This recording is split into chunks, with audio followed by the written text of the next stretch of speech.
اعوذ باللہ من الشیطان اللعین الرجیم بسم اللہ الرحمن الرحیم اللہم صلی علی محمد وآل محمد وعجل فرجہم۔ دوستو، جو ٹیم لیڈر ہوتا ہے اس کی تھوڑی سی کوالٹیز آج ڈسکس کرتے ہیں کہ وہ اپنی ٹیم کو اپریشیٹ کرتا ہے۔ نمبر 1، اپریسیشن بہت ضروری ہے۔ اگر آپ اپنی ٹیم کے ممبرز کی اپریسیشن نہیں کرتے اور ان کے کام کو آنر نہیں کرتے تو آپ ٹیم لیڈر نہیں بن سکتے اور آپ ان سے اچھا کام لے نہیں سکتے۔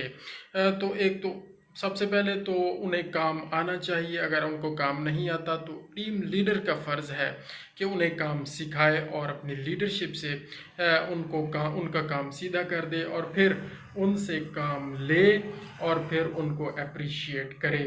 ایک تو یہ ہے، اور اپریسیشن کو آپ کہہ سکتے ہیں کہ ایکنالجمنٹ بھی۔ ایکنالجمنٹ ایک دوسرا ورڈ ہے، تھوڑا سا فرق ہے کہ اپریسیشن بھی آپ نے کی اور ایکنالج بھی کریں۔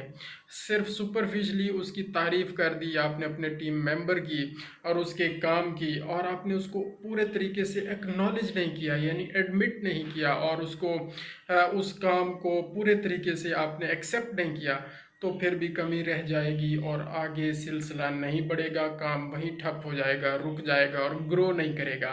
تو اپریسیشن کے ساتھ ساتھ ایکنالجمنٹ بہت ضروری ہے کہ آپ اس کو پورے طریقے سے اپنے ٹیم ممبر کو بھی ایکسیپٹ کریں اور اس کے کام کو بھی ایکسیپٹ کریں۔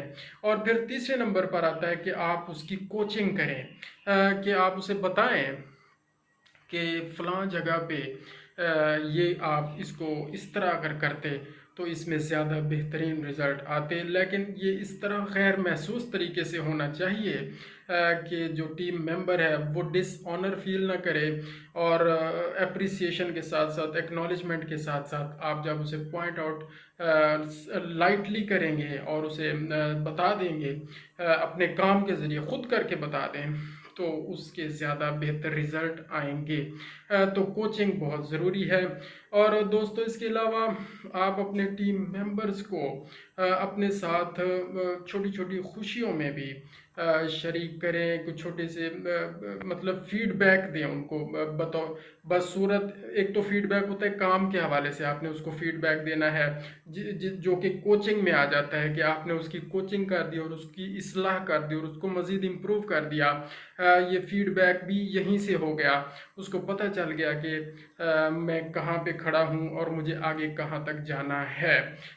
تو اب اس کے ساتھ ساتھ یہ ہوتا ہے کہ چھوٹی چھوٹی خوشیوں میں جب آپ اسے شریک کریں گے، مثلا چھوٹی سی کوئی دعوت رکھ لیں، چھوٹی سی کوئی اس طرح کے کوئی گفٹس رکھ لیں کہ اس کو پتہ چلے، اس کو آنر دیں، اس کے کام کو، اپنے ٹیم ممبر کے کام کو آنر دیں اور اس ٹیم ممبر کو آنر دیں بصورت گفٹ یا بصورت دعوت۔ اور یہ دعوتیں بہت بڑی ضروری نہیں ہیں، چھوٹی سی چائے کی بھی دعوت ہو سکتی ہے، چھوٹی سی بیٹھ کے کوئی فروٹس کی، کوئی ہائی ٹی، اگر depending upon your time and depending upon your budget, تو آپ اسے اپنے ساتھ شریک کریں، خوشیوں میں شریک کریں۔ اور خدا نخواستہ اگر اس کے ہاں کوئی غم ہے، کوئی دکھ ہے، تو آپ اس کے غم میں جائیں اور اس کے دکھ میں شریک ہوں۔ اگر خدا نخواستہ وہ بیمار ہے تو اس کی بیماری میں عیادت کریں، اور اگر اس کا کوئی اس کا بہت عزیز بیمار ہے اور وہ اس میں پریشان ہے، تو ٹیم لیڈر کا فرض بنتا ہے کہ وہ اس کے دکھ میں جتنا اس کے پاس ٹائم ہے یا بجٹ ہے اس حساب سے شریک ہو اور اس کے ساتھ اٹیچمنٹ کا اظہار کرے۔ دوستو، یہ وہ چیزیں ہیں جو ٹیم لیڈر میں ہونی چاہیے، اور اگر نہیں ہیں یا اس سے کچھ کم ہے تو وہ اسی لیول کا پھر ٹیم لیڈر ہوگا، پھر وہ اس ہائی لیول کا ٹیم لیڈر نہیں ہوگا۔ جزاک اللہ خیرہ۔ اللہم صلی علی محمد وآل محمد وعجل فرجہم۔